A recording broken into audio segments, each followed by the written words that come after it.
Jen, could we enjoy 3 sounds of the bell, please?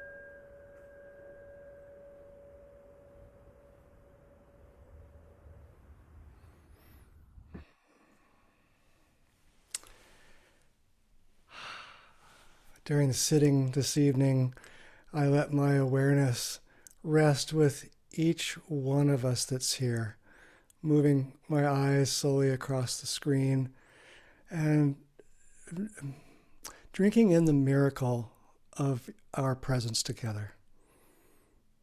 What a gift. What a gift that we can do this. Some of you I get to see almost every day, and some of you I get to see rarely. But it's such a gift no matter how often we come together that now we're here and we all have this chance to wake up together. Well, tonight's business is back to the 8 realizations of the great beings, and we're on to the second realization. And I'm going to share my screen and ask if someone would be willing to read this realization for us. Anyone want to do that? I see Margot, your hand went up right away. Yeah. The second realization is the awareness that more desire brings more suffering. All hardships in daily life arise from greed and desire.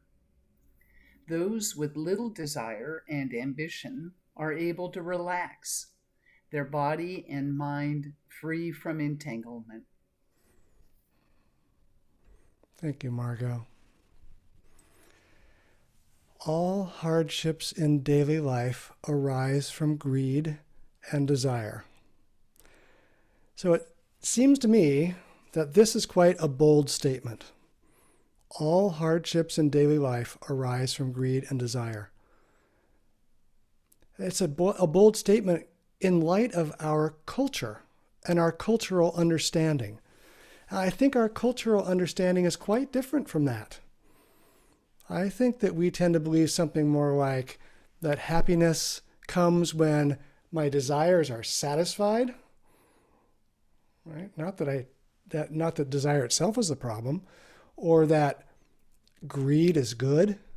Remember that movie from the 80s where that was sort of the mantra of the movie, greed is good? Or that everybody pursuing their self-interest increases the common good. And it's the whole underpinning of our economic system.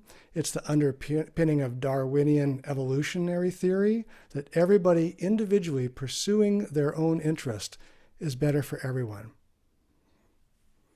So I suspect that this statement, all hardships in daily life arise from greed and desire, probably isn't what's in our gut. I think what's in our gut probably is something more like, well, it's not really desire that's the problem. The problem is me not being able to satisfy my desire. Yeah. But the sutra asserts that more desire brings more suffering. And I think that's really bold. But it doesn't just show up in this sutra. It shows up all throughout Buddhist teachings.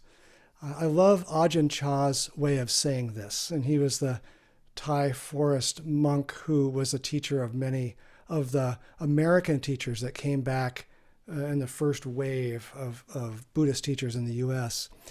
And he put it like this. He said, if you let go a little, you'll have a little happiness. If you let go a lot, you'll have a lot of happiness.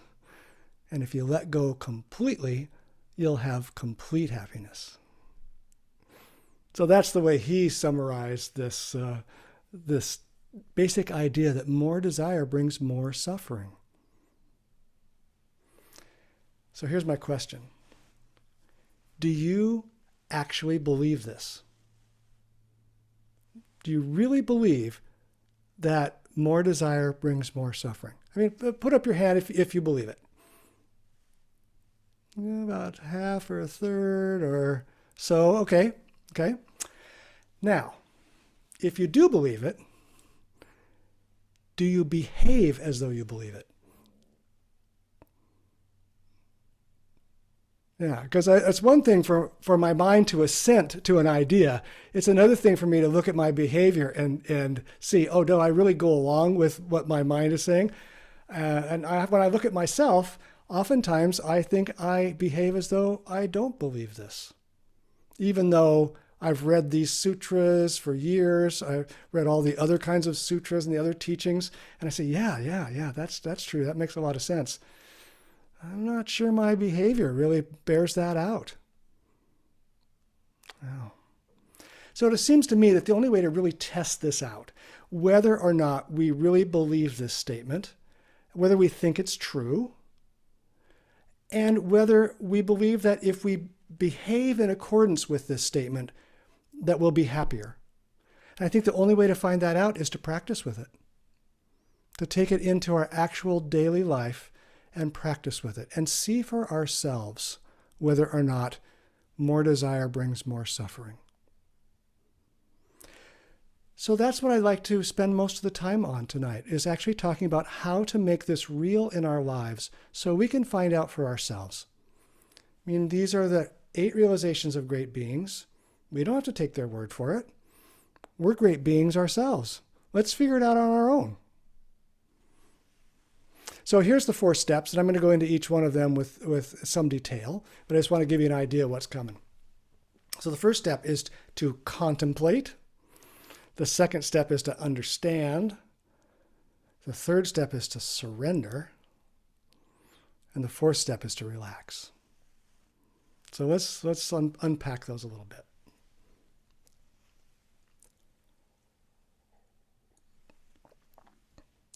Contemplate. So to contemplate our desire is to see our desire clearly. To contemplate our desire is to see our desire clearly. Now, this is nothing other than the first noble truth. The first noble truth says that suffering exists. And so our first step in this practice is to see our desire clearly and see if it's suffering.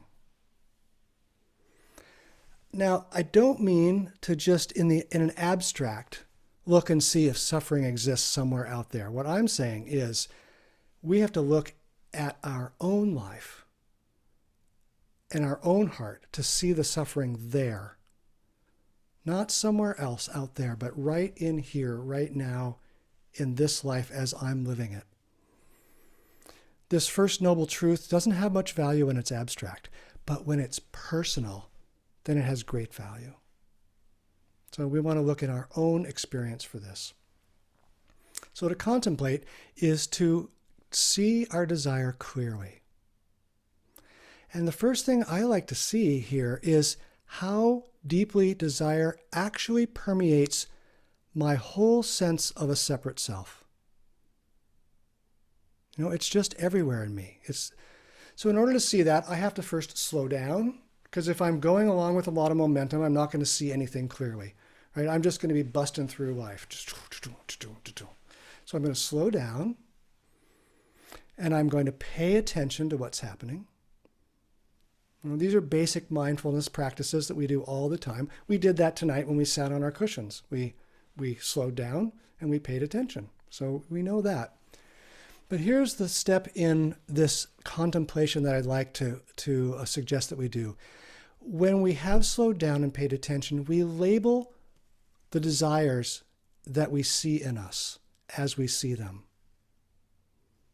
So let me show you what that looks like. So as I slow down and I pay attention, I begin to see a desire arising in me, and I say, that is greed. It's a desire to reach out and grasp after something. Greed is here. I'll label it as greed. And then as I sit, I notice that I've got a dissatisfaction with the way things are right now and my comfort on the cushion. I say, that is the desire for something to be different. And I label it that. My desire for something to be different. Maybe I've been sitting a while and I think, is this going to go on forever? And I want to look down at my watch and I say, impatience. That's impatience. And maybe I keep sitting for a while and I think, I wonder what's going on in the house. And I'm like, that's desire of fear of missing out. So this is the process. I just keep labeling the desire that comes up. And I get very intimate with what desire looks like in my moment-to-moment flow. When I do that, I see all the subtle ways that I am trading away just this for just that. Just that. I want that. I want that. I'm trading away just this. And just this, being aware of this present moment, is true. But just that, all those things out there that I might desire, that is nothing more than desire's fantasy. It's some state in the future. It's some condition that I don't already occupy. It's a fantasy. It's not real. It's what desire is making up in my mind.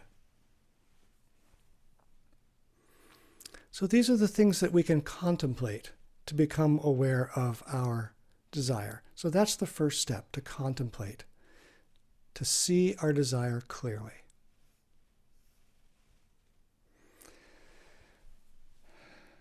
The second step, understand. So to understand our desire is to use our intelligence to examine the roots of our desire. I'll say it again. To understand our desire is to use our intelligence to examine the roots of our desire. Now you might recognize this step as the second noble truth. And the second noble truth says that suffering comes from causes and conditions. And again, this isn't helpful at all as an abstract concept, but it's very helpful when it's personal, when we can see that my suffering comes from these roots. Doesn't help much for us to look outside and say, that's suffering, it must be caused by that. We have to look at this suffering and see that it's caused by this. So we can use our intelligence to understand the illusory nature of everything that we desire. It's like a big game of shadows. It's illusory. All that stuff, when we say, I want just that instead of just this, all those that's are illusory. They're not real in the way we think they are. For instance, Mike gave a talk a week or so ago on impermanence, and he showed us how we chase after phantoms, thinking they're permanent when they're not. They're always, always changing.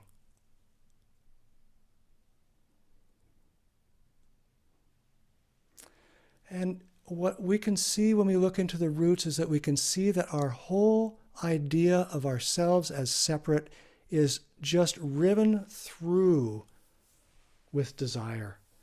And it's riven through with desire because it's built on a fundamental mistake. And the fundamental mistake is our ignorance of who we really are. We think that we are a separate self, that we are disconnected from everything else. And that ignorance causes us to believe that I can only be happy when I reach out and grab something else that's separate from me and bring it into me. But in reality, we are deeply connected with everything. There is no true self and other. And this is what ignorance tells us, that we are separate, but in reality we aren't. And I love the illustration of this. When When we stand on the bank of a river and we're on one shore and we look across the river, we think that there is another shore that is separate from the shore that we're standing on. We think that it is separate. But if we were to walk up the river to the headland, where the river starts as a spring coming out in a mountain meadow somewhere, we could step right over the top of that headland and be on the other shore. There's no separation between the two shores. They're actually one. It's just our ignorance that creates the illusion that they are two and that they are separate. So our desire is planted in this, that we are separate and incomplete, and that we must reach out and grab something else to make us complete. Yeah. So we have to understand our desire by using our intelligence to examine its roots. So we just have to keep looking. Every time we see our desire, we have to ask, is this true? Am I really separate from the thing I desire? And then investigate that.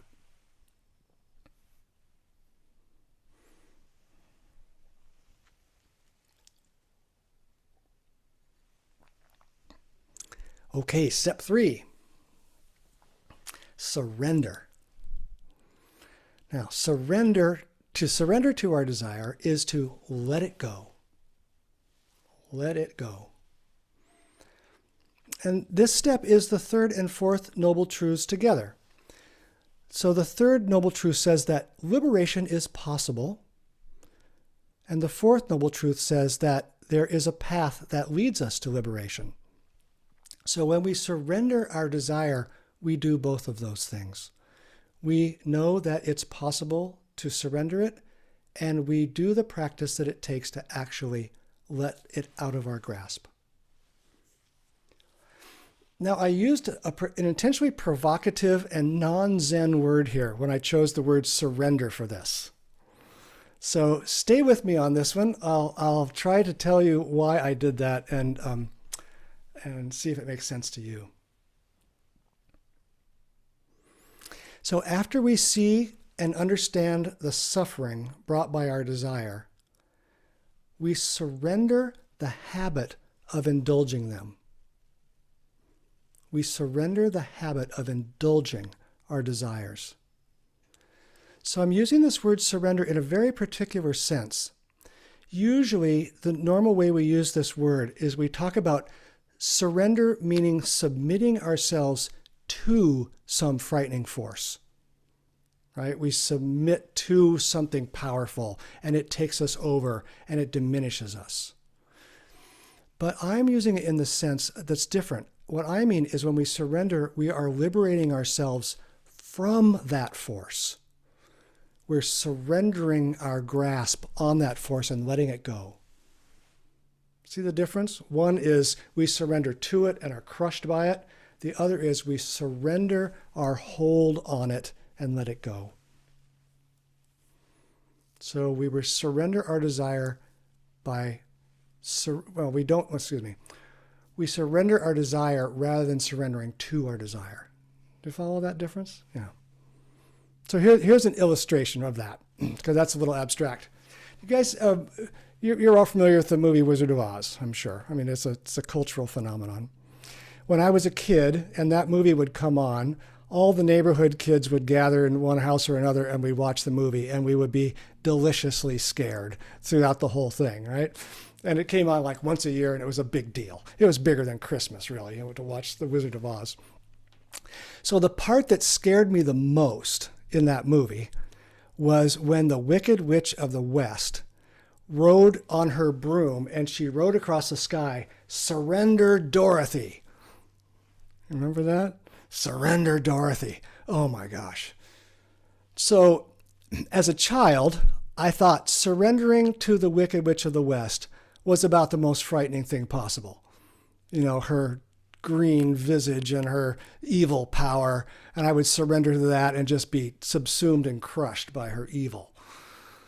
And I think probably Dorothy took that as well. Like, can you imagine looking up the sky and seeing surrender, your name here, from the Wicked Witch of the West? It'd probably really, really frighten you. But it seems to me that Dorothy spent most of the movie trying to flee that witch and come home. So she really was trying to avoid having to surrender to the witch.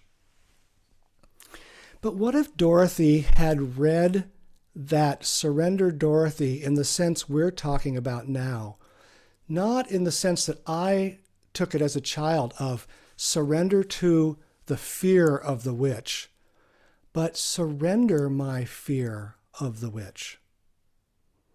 What if instead Dorothy had surrendered her fear? So I think that's actually what the whole theme of the movie was when I look back at it. Dorothy and her companions went on this big adventure, and all along the way, they were trying to surrender their fear. And you probably remember the culminating scene of the movie. They've gotten to the Wicked Witch of the West's castle, and they're surrounded and trapped. Her minions are all around her, the flying monkeys and the soldiers, and they're all trapped in this kind of hallway. And the Wicked Witch comes and she sees she's got them. And she takes her broom and she reaches up to a torch and she lights her broom and she goes and she lights the scarecrow on fire. So in that moment, Dorothy surrenders her fear. She picks up a bucket of water and she throws it on the scarecrow to douse the flames, but she also throws it all over the witch and melts the witch. I'm melting. Ah! And in that moment, in that act of compassion to save her friend, Dorothy surrendered her fear. She wasn't a victim of her fear anymore. She surrendered her fear and took action, and that melted away the evil witch. So if Dorothy can do that, we can too, right? We don't have to be surrendered to our desires. We can surrender our desires. So go Dorothy, go us.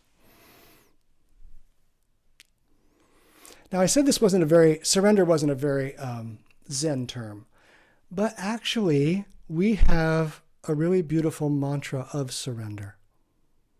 And we chant this mantra at the end of the Heart Sutra. The mantra is Gate Gate, Paragate, Parasamgate, Bodhisvaha.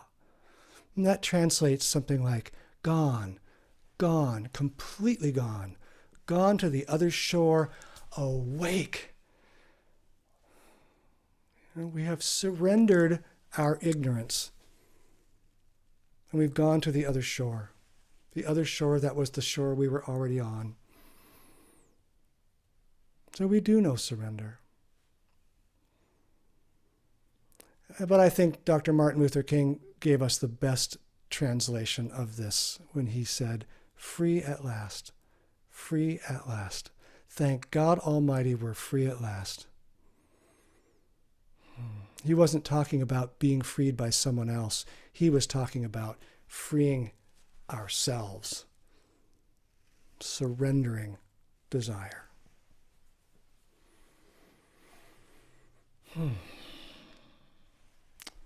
So those are the steps that take the work. The fourth step, relax.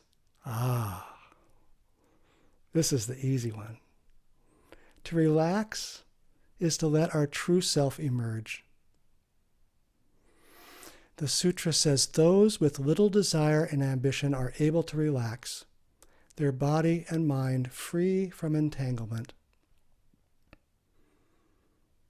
When we surrender, when we let go of our desire, relaxation is simply present, naturally. It's what's left when we let go of the things that have been burdening us. And according to this sutra, desire is one of the things that burdens us. When we let go of those burdens, our deep wisdom and our goodness rise into that space that formerly was colonized by desire. Our true self was simply colonized. So all we have to do is simply relax into the freedom that's there. Nothing to create. It's there. We find ourselves no longer trading just this for just that. We relax into the truth. We relax into the present moment. It's really lovely, lovely way to live. We become free to respond to things as they are, with love and compassion, and with kindness and with joy. And who knew that all this time we felt the victim of our desire, that we could let it go and experience this kind of freedom? Those with little desire and ambition are able to relax, their body and mind free from entanglement. Relax.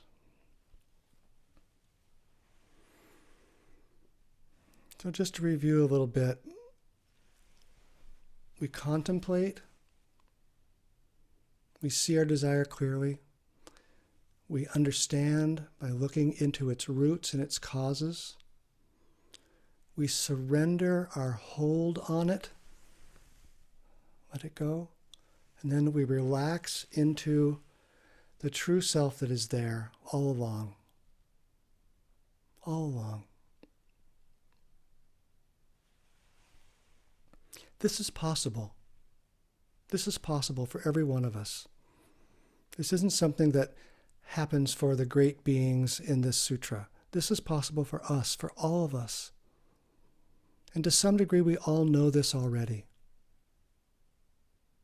We all know this already. So please don't wait. Please don't wait. I'd like to end by reading a poem by Ian McCrory. It speaks really eloquently, and thank you, Juby, for sharing this poem with me recently. He writes this: "You cannot crave what you already have. You can only crave what you don't have. Therein lays the misery. Once you have what you didn't have, the craving, unquenchable and insatiable, emerges again.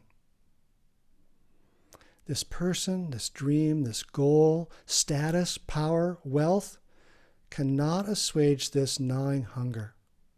It doesn't work. It has never worked. It will never work. It cannot work. When craving is present, and when is it not, it resembles the Trojan horse, all haughty grandeur, inherently hollow, but full of the force to overpower your strongest resistance. For the gypsy, it's home. For the householder, it's freedom. When craving is simply noted, the gypsy finds he's already home, and the householder forever free. When craving is simply noted, the gypsy finds he's already home, and the householder forever free. Please be forever free.